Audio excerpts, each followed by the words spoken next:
What's going on, guys? Welcome back to another roster review. This one is for the October roster update. So, not a very big roster update. Basically, it's just all the kind of players that made the NHL team who previously were in juniors or whatever. Ratings were too low. They got a big boost. Also, a lot of guys sent down to waivers. Some players that didn't exist before in this game were added. So, nothing too crazy, though. Obviously, you go to roster, online roster 2, October 10th. That's the one you want to download. And you'll have all the updated players. Just going to go through, guys, quickly. Show you the new rosters, give you my thoughts. Again, not a very big roster update, but still is kind of interesting looking at some of the ratings. So, Anaheim, I don't think there's any changes except for, where is he? Maxime Comtois, I believe he was medium top 9 before, now he's medium top 6, unless I'm thinking back to last year's game. Arizona, so this one for them, the big one, of course, would be Barrett Hayton. I think he was like a 63 or something before, made the team, so he's going to get an upgrade. Now a 73. Still has medium top 6. I personally like to make him a high top 6 for franchise, just to have more value being like the 5th overall pick, or whatever he was. After that, we have Boston here. Looking through quick, I don't think any changes to Boston. Buffalo here. Now, they actually have had at least one change, I know, with, well, Yoki Harjo obviously made the team, but where is he? Playing on the top line. 79 overall, Victor Olofsson. I believe he was low 70, maybe even high 60 before. And he's got the medium top 9 potential. He's playing on that first line with Eichel and I think Reinhardt. So again, if they make the team, especially if they make the top 6, they got an even bigger rating boost. So obviously kind of reflect being in the NHL. You're probably not a 60 anymore. You're most likely at least a 75. I think for Buffalo that was it. Maybe that Gilmore guy got a bit of a boost as well. Calgary here, I don't think any changes for them. I figured I would just kind of go through every roster quickly though. Just in case there's one I missed, you guys can hopefully see it. Now Carolina, of course, Martin Necas making the team. I think he was a 73 before. Now he's an 80, so pretty big boost. And he still has that medium elite potential, so he's definitely going to grow in franchise. Again, made the NHL team, top prospect. Probably makes sense for him to be an 80. That might be a little too high, though. Probably 78, 79 be a bit more fair. And I think that's it for Carolina. Clausen, I believe, was a 77 before when he was in free agency. So Chicago here, Alex Nylander already had a decent rating, so even though he did make the NHL team, 79. Actually, I think he was a 75 before. I think he was 75 medium elite. He's now a 79 medium elite. Definitely too high, I think, based on what he's proven. I would probably make him like 77 or 78 with low elite. As you can see there, I feel like he hasn't proven enough to me to keep that medium elite potential, nor really have that high of a rating. I think the rest of the guys there are all the same. Now, Colorado, I know Connor Timmins made the team. I also found one thing kind of interesting. Sam Girard, I think, is playing on the top pair with Eric Johnson. And he's 1 overall below Ian Cole. Like, sometimes you look at ratings and they just don't make sense. There's, like, obvious ones that always stick out to me. That's just a big one for sure. Nichushkin there. I don't think... Did he have a headshot before? I don't know, but obviously he's on Colorado. Connor Timmins there, like we said, 75 medium top 4. I want to say before he was, like, a 63 medium top 4. I know he actually wasn't even in the game for a while last year because he was in the AHL. And a lot of times it takes them a lot longer to add those guys. Columbus here, looking through... I think Texier was already a pretty high rating because of playoffs last year. Gavrikov, this might be a higher rating for him, 77. Same with Bemstrom there at 76. Kukin, I want to say, was already 75. Now Dallas here, I think they might have gotten one upgrade. Hintz, was he an 80? I want to say he was an 80. He should have been an 80, definitely after last season. Honka, they still have on Dallas because I guess they technically have his rights because they need to trade him or whatever. And I think this Gardner guy would have gotten upgraded to a 75. Same with Commando there to a 75. Again, they make the NHL team. They basically go to a 75 for the most part. Mantha, I feel like, what's his shooting? His shooting should definitely be upgraded. That's actually pretty good. I don't know if it was already that high, but he looks like a monster to start the year. So looking through here with Detroit, Hronek, Chalowski were both already 80, so that making the team doesn't really matter. Going through the rest of the guys, I don't think... Biega, obviously, small trade made there. Nemestikov should be on Ottawa. So yeah, I really don't think any changes for Detroit. Edmonton here. McDavid, I don't know how he's not high franchise. Neal there, unreal start to the year for sure. So Haas is now on the team, 78 high bomb 6. Nygaard, person there, 78 medium top 6 defenseman. Again, they might have already all had those ratings and potentials, but just want to kind of cover anything opposed to potentially missing it. Brodziak at a 70, I believe, is a downgrade, which makes sense. I think he just, out injured, so not really going to be a factor. Now, Florida here, I don't really think any changes to any of these players. Borgstrom, I want to say, was a 78 already, so I think they're all the same. Now, LA here, same thing. Ben Hutton, of course, they signed $1.5 million contracts. They got that added in. Rest of the guys here. Gorenford definitely got an upgrade. 75 now, high top 6 potential. I believe that was his potential before, but he got boosted to his overall. Also, I noticed Carl Grundstrom there is a 70. Now, he was actually playing some NHL games for them last year. I feel like he should be higher than a 70. I don't know how some guys make the team, they go up to a 75. Other guys had already made the team, and they stay at 70. It just doesn't really make a lot of sense. You guys will actually notice that on a few teams. Guys that were kind of already a low 70 don't change, and then guys that are like in the 60s go up to a mid or high 70s, so I feel like they gotta kind of tune that a bit better. Minnesota, I don't think anything changed there. Montreal, finally, Kokoniemi's a medium elite. He'd been low elite for so long. Didn't make any sense. There was nothing to kind of show he should be a low elite, so I'm glad they made that change. Just makes it less work for me. Nick Suzuki, of course, makes the team up to a 78. He's a medium top 6. You can see there. Fast player, solid player. Cale Fleury as well made the team, 78, medium top 4, 20 years old. Both those guys are going to have some decent value and probably grow quite well in franchise mode. Wheel, I want to say, was already 77. Same with Cousins, Thompson. Now, Nashville Predators here, I feel like they're already good to go. I don't think anybody new made the team and got an upgrade. New Jersey Devils, obviously, they got a new player on the team, Nikita Gusev. So, EA made him an 83. My Gusev was an 82. You guys can see his stats there. They gave him medium top 6. I believe mine was low elite, but in franchise, I'd actually say medium top 6 a lot of times because of his age. And right there, you guys can kind of compare the stats. Honestly, it's pretty similar to the one we made. He's fast, got good hands, shots accurate, not that powerful. I think his defensive stats, they made him a bit better. And then his physical stats, I think they actually made it a little bit worse. But overall, a pretty similar player. So it's kind of good to know that we're, you know, pretty similar in mind, I guess, to whoever's making the ratings for EA. Jack Hughes, of course, already there. I'm wondering if anyone else is new on the Devils. I don't think so.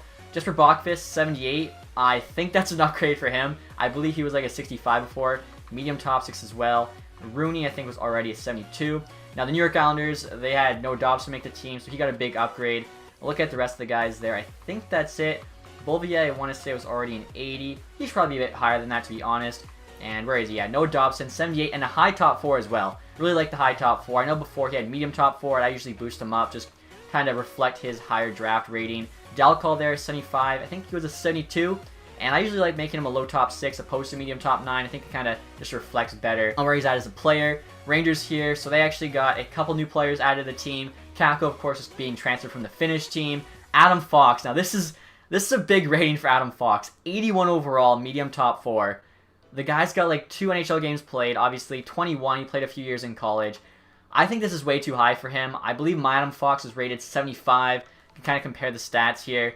His skating as well, 89 speed, excel, and agility, seems really high, especially when you compare it to other players. I don't know, this is just a bit too high of a rating, I think, for Fox. Sam Girard's an 80 as well. Sam Girard's a better defenseman right now than Adam Fox. So a lot of times, like I was saying before, when you just compare a player to another player, if it makes no sense, clearly you got to make a change to one of them. I'm wondering too, Hijack there, I think he was like a 67 or something. Big boost to 78, making the team. And I think that's it. Anderson was maybe a 73 before, now it's 75. That is it for the Rangers. Ottawa Senators here. So I know that there was a big boost to a certain defenseman. Right there's Messikov, like I was saying, from that trade. Where is he? Eric Brandstrom, up to a 78 overall. I think he was like a 63, medium top 4 last year. Now 78, medium elite. This is another change that we also made, as he's one of the best defensive prospects in the game. So made sense for him to have medium elite. Also makes it a bit more of a fair trade in-game with Mark Stone. So Ottawa, definitely, you know, better to use now in franchise with that. Like, Brandstrom, 78 medium elite. Him and Shabbat, you're pretty much set on the blue line as long as you can get some other forwards around Kachuk and White. Sabrin, who is this guy? I think he definitely got a boost up to the 75.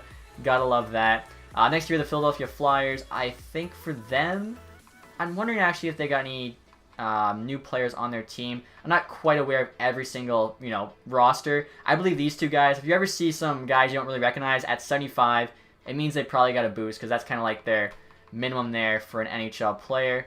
Pittsburgh Penguins here. I don't think got any new guys on the team. San Jose Sharks, obviously, Patrick Marleau, they just signed, so he's here now. Where is he? 81 overall, high top 9, 40 years old. 700K, him and LeBlanc for 1.7. That's not a bad deal at all. Looking through the rest of the guys. Ferraro, Simek. I'm wondering if some of these are new. You're taken. I feel like some of these guys definitely got a bit of a boost. Dalton Prout as well they added. So, Sharks fans, you gotta know with that one. I think I'm missing some people for sure. St. Louis, Justin Falk, obviously, trade and the extension. Same goes for Braden Shen there. Obviously, doesn't really matter for play now, but does matter for franchise mode. And I think that's it for St. Louis. And next you guys do the Tampa Bay Lightning. I don't think any big changes for them. One thing I always found strange was just how high rated Sergachev is. I'm a huge fan of his, but 84 overall already, I think seems a bit too high. Cirelli, a lot of people think is going to have a big year. Cernak, 77, he should probably be a bit higher than that. I don't think actually any new players added to Tampa Bay. Toronto Maple Leafs, obviously a bunch of people are going to be wondering about this one. So they, of course, added the new player there. Where is he? I watched the game. I heard the announcer say it. I'm going to mess it up. Mikhaev, I hope that's how you say it. I know he likes soup. 80 overall there. High top 9. Show you guys all his individual stats. So hands are all 84. Pretty solid shot. I feel like he should probably be faster than that, to be honest with you. 85s. Like, I don't get it. Is Adam Fox that much faster than Mikhaev? Or is he even faster? Probably not. Timashov as well. This is another thing I want to show you guys. He got boosted to a 78. Low top 6 potential still. Sandin now a 78 with high top 4. I believe he was a 72 or even a 70 with medium top 4. So he's a bit higher rated than Liljegren, but Liljegren still has the elite potential. I feel like I might make that high top 4, even medium top 4. But what I was going to say is, so Timashov was like a 71, makes the team, goes up to a 78. Then you have a guy like Trevor Moore, who was already playing some NHL games last year, was already a 74, and he stays at 74. So sometimes I feel like they miss some dudes. Moore, if Timashov's a 78, Moore should also be at least a 78. If not, I think higher. I believe probably if you ask Babcock, he's a better player. I think Justin Holder might have gotten a 3 upgrade boost from a 69.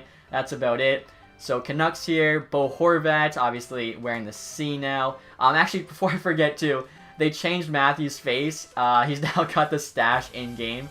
I want to share that with you guys. I thought that was kind of funny.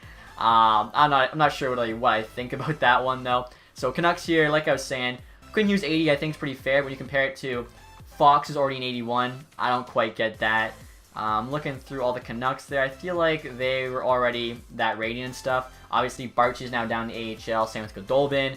A bunch of other guys like Hosang and Hickey on the Islanders are on those AHL teams.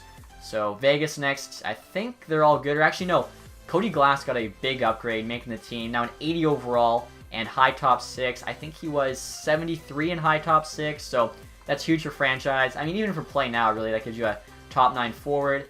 I want to say that's it for Vegas. Actually, Schultz there, I think, might have gotten up to a 75 as well. And then Washington here, I think they're good for forwards. Looking through, I don't think they've gotten any big boosts. Siegenthaler, I want to say, was already a 74. And the thing for them, actually, is goalies. Samsonov is now a 78, so this will definitely make him way better in franchise. I think before he was a 72 medium elite, 78 medium elite, he'll definitely be hitting that mid to high 80, where before a lot of times he would kind of stop at 85 once he was 26. Also, too, speaking of the goalies, before I forget, Arizona, of course, now has Eric Comrie, getting him off waivers. And then last team here, the Winnipeg Jets. So this team, I don't know what's going on with that defense. I honestly kind of feel bad for Jets fans, but they got, what's his name, off waivers. Dahlstrom there. Hinola is the rookie. He got a boost to 77. I think he's playing on the top pair right now. So obviously they had to increase that rating. Medium top 4. I think before he was like a high 60s. Sami Niku, 76. I feel like he should be a bit higher than that. I'm pretty big on Sami Niku. Vesalainen there, Pullman. Like, if they can make the playoffs with this defense, it's going to be pretty impressive. And real quick, guys, as I was editing, I realized that EA actually added a bunch of new prospects and updated some of the current ones. You wouldn't know, though, because, like, when they tweeted about the roster update, it just showed NHL players, so I had no idea. Also, too, forgot to mention, DeBrincat now has medium elite potential opposed to medium top 6. Well-deserved upgrade. I usually had him at a high top 6, but honestly, either or works for me. So we'll start off here, guys, with the WHL. The first big prospect they've added, there's actually a couple of them, and that is Matthew Savoie on the Winnipeg Ice. As you guys know from last year, he's supposed to probably go 2nd overall in the 2022 draft. He got exceptional status, 1st overall pick in the WHL draft in 2019. 15 years old there, 53 overall, medium elite. I feel like that's way too low for him. He should be at least high elite. Again, if it wasn't for Shane Wright, he's going to be going 1st overall. Pretty similar overall, I think, though, to the guy that we made, but you have to remember this is kind of a year later, so I had a lot of people telling me how their ratings are actually not high enough by the time they get drafted. If that's the case, we'll definitely have to boost their ratings, as well as maybe in their potential. Like I said, Savoie probably high elite. Now, also, guys, I wanted to show you this. Dylan Cousins, they actually bumped up to high top 6 potential, which I really like to see. So often, they'd have basically elite potential players, medium elite, or medium top 6, and there was never really a middle ground, and now it looks like they're actually filling that in. I know Dobson, like we said, at high top 4, so love seeing that. On Kamloops here, Stankoven, he's supposed to be a top prospect in 2021, 47 overall, I feel it's a bit low, medium top 6, I think he should at least be a high top 6. Again, he's kind of with the other guys, top prospects for 2021. Same goes for Dylan Guenther here. I don't think he's been changed, but he's one of the better ones. You know, he was playing in the WHL last year, looked okay. I think he should probably be medium elite. So after that, guys, we'll move on here to the OHL. So as I already mentioned him, we'll go to him first. On the Kingston Frontenacs, Shane Wright, supposed to be first overall pick 2022. He was the first overall pick in the OHL draft this year and granted exceptional player status just like Savoie, as well as averaging almost a point per game right now as a 15-year-old in the OHL. How he's only a medium elite, I have no idea.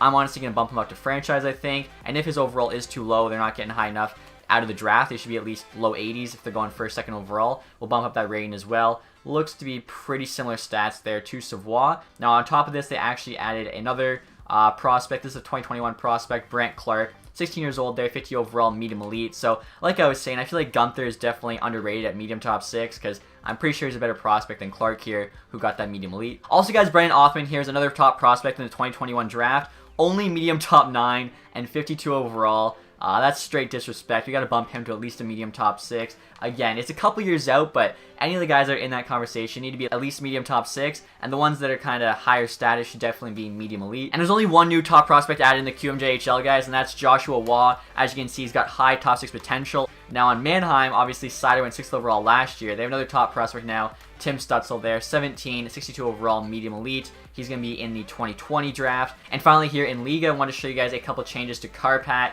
The first, as you will see, Puljujarvi now has low elite potential, which makes sense for sure. Again, though, I think Alex Nylander definitely needs to have low elite, and I think a couple other guys are still medium elite that shouldn't be. I think Kalak Posto has medium elite potential, which makes no sense. And then Atu Ratty here, high elite potential. He's another top prospect for the 2021 draft. High elite's honestly super aggressive for him. Like I was saying, Shane Wright is supposed to be like the next kind of Connor McDavid, and Matthew Savoie is right behind him. They're both medium elite. Ratty being higher potential than those two makes no sense. I honestly think Ratty should probably be medium elite, Shane Wright a medium franchise, and then Savoie high elite, but of course, we can make those changes ourselves. So that is it, guys, for this ratings review. Again, hopefully you enjoyed it. Like I was saying, as I kind of mentioned, making those changes for myself, I'm actually going to go and change right now to franchise potential, just so I don't forget. Like I was saying, guys, that is it for the video. Hopefully you enjoyed it. If you did, leave that thumbs up. And as always, guys, thank you so much for watching. Have a nice day. Goodbye.